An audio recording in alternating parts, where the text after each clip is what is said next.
Meron po tayo nakitang isang Twitter noong May 5, 2020. At ito'y galing sa isa pa namang kaibigan natin, si Karen Davila. Ang sabi niya po ay, let me quote her. Ang sabi niya ay, sa dami ng problema ng Pilipinas, sa dami na nagkakasakit at namamatay sa COVID, sa laki ng problema ngayon sa ekonomiya, sa dami ng nawala ng trabaho dahil sa COVID, talagang pagpapatigil ng ABS-CBN ang inaatupag nila. Ibig sabihin yung nila, yung gobyerno. Hindi ko maintindihan kung nasaan ang puso nito. Mali ka, Karen.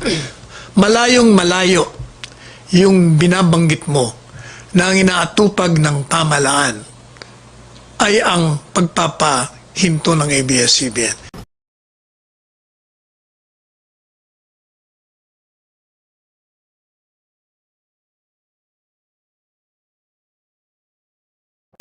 Ang marami sa mga kapamilya artist matapos nga na ipatigil ng gobyerno ang operasyon ng ABS-CBN. Tila hindi naman makapaniwala ang ABS-CBN news anchor na si Karen Davila na ang pagsasara sa ABS-CBN dahil nakuha pa anyang atupagin ng gobyerno sa gitna ng COVID-19 pandemic kung saan ay marami ang namamatay at nagkakasakit. Nagpahayag din ng pagkaalarma ng suporta ang iba pang kapamilya celebrities tulad nina Joshua Garcia, Bella Padilla, Julia Barreto, Vice Ganda, Kim Chiu, Liza Soberano at marami pong tumalima ang broadcast giant na ABS-CBN sa kautusan ng National Telecommunications Commission na pagtigil sa kanilang operasyon matapos mapaso ang kanilang legislative franchise noong Lunes. Kagabi matapos lang i-ere ang news program ng istasyon, ay ganitong nag-sign off. Sa isang pahayag, sinabi naman ng pamunuan ng ABS-CBN na milyong-milyong Pilipino ang mawawalan ng source of news and entertainment matapos na ipatupad nila ang pag-off-air sa TV at radio station sa buong bansa. Gate ng network, ito sana ang panahon na kailangan ng mga tao yung crucial at timely information sa gitna ng kinakaharap na bansa o ng bansa na COVID-19 pandemic. Kasabay nito, nakiusap naman ang pamunuan ng network na kailangan din ng istasyon ng sapat na panahon upang maisaayos ang pag-shutdown sa mga kagamitan nito kasabay ng pagbibigay ng abiso sa kanilang mga tagapanood at tagapakinig. Ilinaw ng National Telecommunications Commission o NTC na ang pag-i-issue nila ng cease and desist order laban sa ABS-CBN ay walang kinalaman sa banta ng Office of the Solicitor General na makakasuhan ng kanilang mga commissioners. Ayon kay NTC Deputy Commissioner Edgardo Cabarrios, ang desisyon ng komisyon ay maingat na pinag-aralan ng kanilang legal team.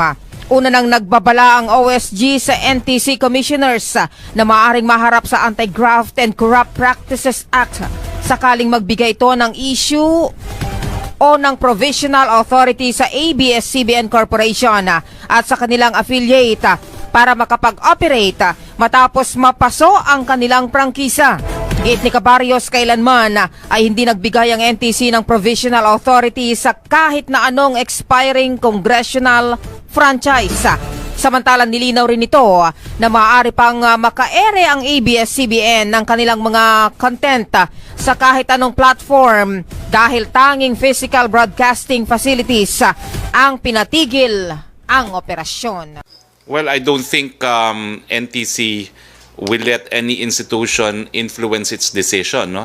Alam niyo po, in administrative law, yung dalawang konsepto po, yung exhaustion of administrative remedies at saka yung doctrine of primary jurisdiction, ayan po yung nagsasabi na kapag very specialized yung issue sa batas, kinakailangan hayaan mong desisyonan yung ng mga tribunal o mga quasi-judicial bodies na merong sapat na kakayahan para desisyonan yung bagay na yan. Ang issue po ng prangkisa sa broadcast industry ay isang ganyang bagay, and that is why the official position of the President is, since the matter is pending with the NTC, we will respect the decision of the NTC, pero sa ngayon po, antayin muna natin ang desisyon ng NTC. Well, sigurado po ako isa to sa mga bagay na ikokonsidera ng Kongreso ngayong pinag-uusapan na po kung bibigyan ng renewal ng prangkisa ang ABS-CBN. So kung sa tingin po ng Kongreso na makaka-epekto sa decision nito, I'm sure they will consider it. No? So we leave that matter to Congress because they are the ones they are the only ones who can decide on whether or not ABS-CBN should be given a renewal of its franchise. Meron po tayo nakitang isang Twitter noong May 5, 2020. At ito'y galing sa isa pa namang kaibigan natin, si Karen Davila. Ang sabi niya po ay, let me quote her. Ang sabi niya ay, sa dami ng problema ng Pilipinas, sa dami na nagkakasakit at namamatay sa COVID, sa laki ng problema ngayon sa ekonomiya, sa dami ng nawalan ng trabaho, dahil sa COVID, talagang pagpapatigil ng ABS-CBN ang inaatupag nila. Ibig sabihin yung nila, yung gobyerno. Hindi ko maintindihan kung nasaan ang puso nito. Alam po ninyo, unang-una, let me preface my discussion of this by saying that Karen Davila is a personal friend. Mali ka, Karen. Malayong malayo yung binabanggit mo na ang inaatupag ng pamahalaan ay ang pagpapahinto ng ABS-CBN. Ang inatupag po ng pamahalaan, you should know this.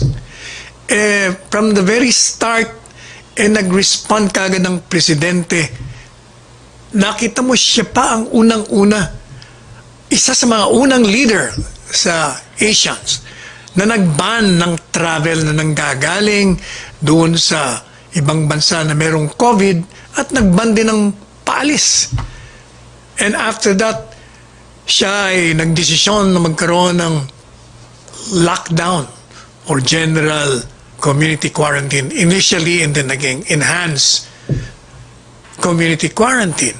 At pagkatapos nun ay nagbigay na ng mga regla, mga protocols upang masawata natin yung spread.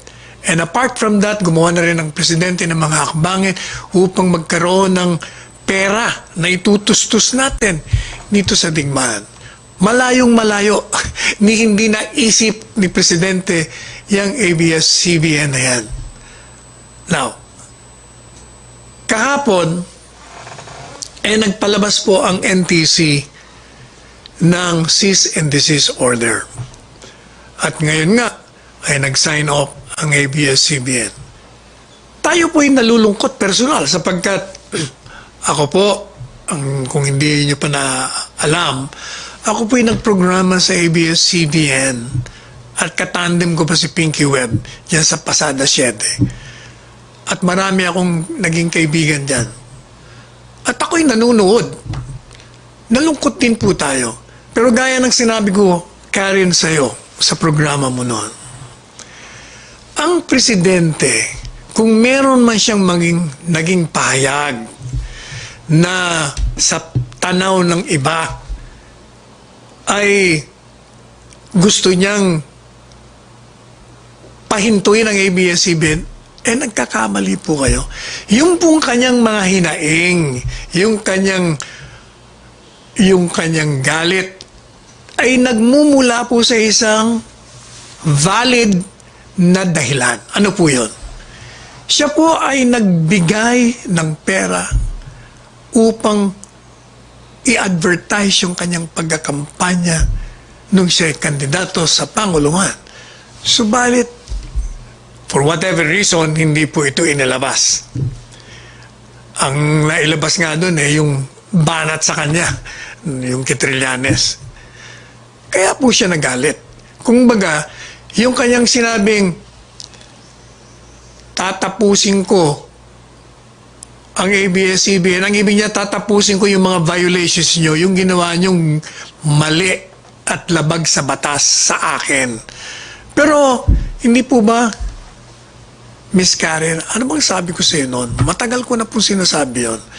Na ang kapangyarihan ng pagbibigay ng prangkisa the authority to grant the franchise at yung prangkisang natapos na at yung renewal, hindi po kay Presidente. Paulit-ulit na po nating sinabi yun. Na yun po ay nasa Kongreso. Yun po ang sinasabi ng batas. At sinabi na rin po natin to at marami na rin sumunod. Na yung pong ABS-CBN franchise was to expire much earlier nung dinidiskusyon pedo.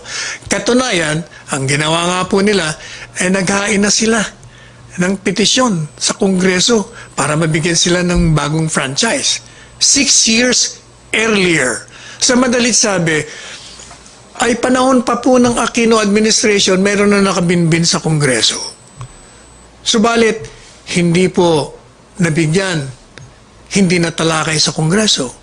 Dumating ngayon ang Presidente sa panahon ngayon. Hindi rin po natalakay.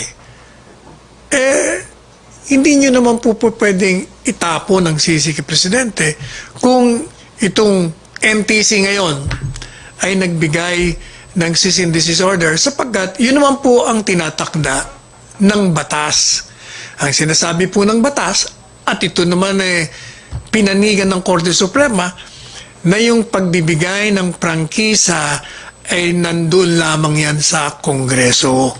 Kung wala ka ng prangkisa, hindi ka na po pwedeng mag-operate.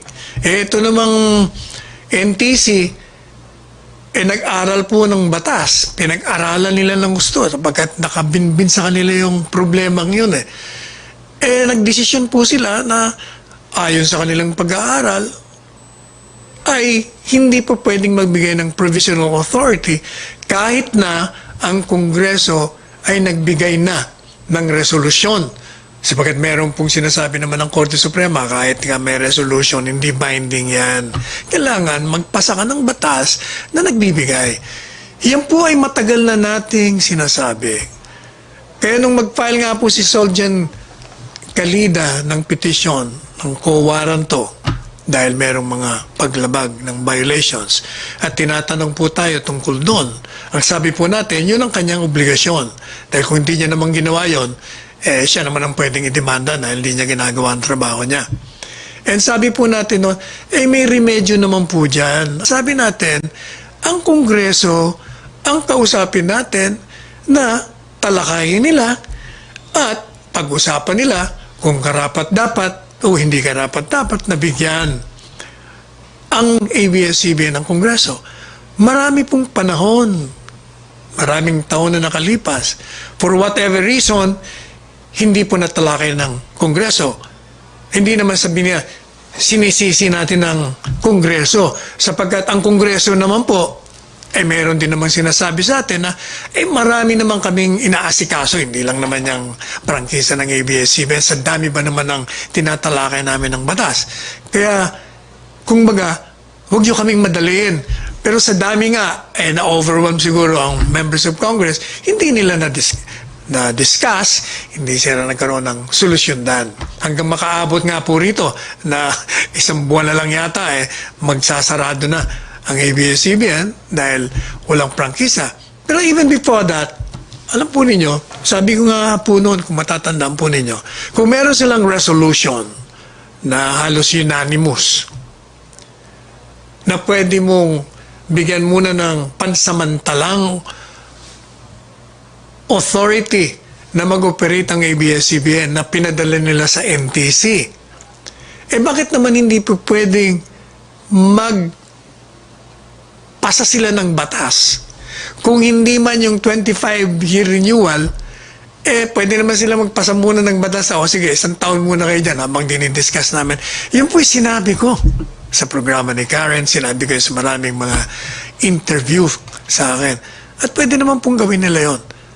Kaya lang, gaya na sinabi natin, hindi naman natin pwedeng ipilit din naman yung kagustuhan natin kung merong mga mahalagang bagay na kailangan ding i-discuss sa Kongreso. But, habang totoo po, na yung NTC kasi, pag nagbigay naman po sila ng provisional authority, sila naman ang hindi demanda. At wala naman pong pwede ring magawa ang Presidente. Tandaan niyo po si Presidente nung nagbigay ng apology ang ABS-CBN, ito naman po may kababaan ng loob na tinanggap din naman yung apology. Kung sinasabi nila na, kasi yung Presidente sinasabing sa saraduan ang Kongreso, kaya yun ang naging sinyal sa Kongreso, kaya hindi sila gumalaw. Kaya nga kaninang umaga sa programa ni Christian Isguera, sinasabi niya na, ang Presidente, ang may power, malakas sa Kongreso, kontrolado niya. Hindi naman po totoo yun. Sapagkat nakita niya naman, sino po bang mga appointees ni Presidente na hindi nakapasa sa Kongreso? Hindi po ba si Gina Lopez na he went out of his way na sabihin sa Kongreso, okay yan sa akin si Miss Gina Lopez. Kailangan ma-approve yan. Hindi po ba na-disapprove nila? Meron silang mga dahilan. Na may narinig po ba tayo kay Presidente na nagreklamo o nag-criticize sa Kongreso? Wala. Sino pa? Hindi po ba yung dating Secretary of Foreign Affairs natin? O hindi po ba hindi rin siya na-approve ng Commission on Appointments? O wala rin tayong narinig kay Presidente. Madalit sabi, hindi po totoo yung sinasabi na kung anong gusto ng Presidente, yun ang gagawin ng Kongreso. Unang-una, huwag naman natin pong hamakin naman ng mga miyembro ng Kongreso. Meron silang sariling kakayahan, talino, at kalayaan, independence, kung anong gusto nilang gawin. Ang dalawang sangay pong yan, nag-uusap kung anong ikabubuti ng bayan. Sa madalit sabi, habang totoo na huminto ngayon ang ABS-CBN na sumunod sa cease and desist order, meron po namang remedyo. Ano po bang remedyo? Hindi po ba sabi ni Congressman Salceda, 1 linggo lang yan, pwede na naming ipasa kagad yan Sabi rin nga ni Senador Soto, kung dito lang sa amin, tapos kagad yan. So, hindi po hopeless ang sitwasyon. Merong remedyo. All Congress has to do is to put that on the table, discuss it, siguro within a week, gaya na sinasabi ni Congressman Salceda, tapos na kagad ang usapan nila. Now, sasabihin na naman nila, hindi, yan na naman, pagdating kay Presidente, hindi makakapasa yan. Dahil galit siya, sabi na nga natin, tapos na yung kanyang, kung meron man siyang hinanakit, yung po'y nakakalimutan niya na, pinatawad niya na, ipinasa Diyos niya na. Ang Presidente po, pagdating ng mga bills na pinasa ng Kongreso, pinag-aaralan niya at ang palaging panuntunan ng Presidente, ito bang batas na itinatapon sa aking lamesa, naaayon sa saligang batas? Ito ba ay makakabuti? Unang-unang tanong niya, makakabuti ba ito sa taong bayan? Pangalawa, ito ba ay ipinasa nila na ayon sa itinatakda ng saligang batas? Sapagkat kung hindi ito nakakabuti sa bayan at ito'y in violation of the Constitution, ay nakita naman natin ng Presidente, talagang hindi nakakalusot sa kanya yan. Meron siyang mga urgent bill, kung matatandaan nyo, na pinasa naman ng Kongreso. Pero pagdating sa lamesa niya, nung makita niya, hindi maganda ito, maging source of corruption to, ayaw ko nito, binito niya. Ganun po ang Presidente. Kaya yung mga nandiyan po sa ABS-CBN at yung mga kagaya ko rin na gustong manood, marami po tayo doon, wag po tayong mawala ng pag-asa. Hayaan po natin ang nararapat na magpasya sa prangkisa ng ABS-CBN. At ang Presidente ay gagawin niya ang kanyang tungkulin na naaayon sa saligang batas. Huwag po tayong mawawala ng pag-asa. Palagi pong, hindi ba sinasabi niya, at the end of the tunnel there is light. Habang maraming madilim ang langit, ito naman ay nagbubukas at dumarating ang araw. So, huwag po tayong mawawala ng pag-asa. Ang ating dakilang lumika ay palagi namang nandyan. Kung anumang suliranin natin, tayo po'y magdasal sa Kanya at bigyan ng kaliwanagan tayong lahat. Bigyan tayo ng karunungan upang matahak po natin ang landas tungo sa kalawalhatian. Pero huwag po nating itatapon ang sisi sa isang presidente na ang nasa isip lamang paglingkuran ng bayan at bigyan ng proteksyon ng bayan. Sabi ng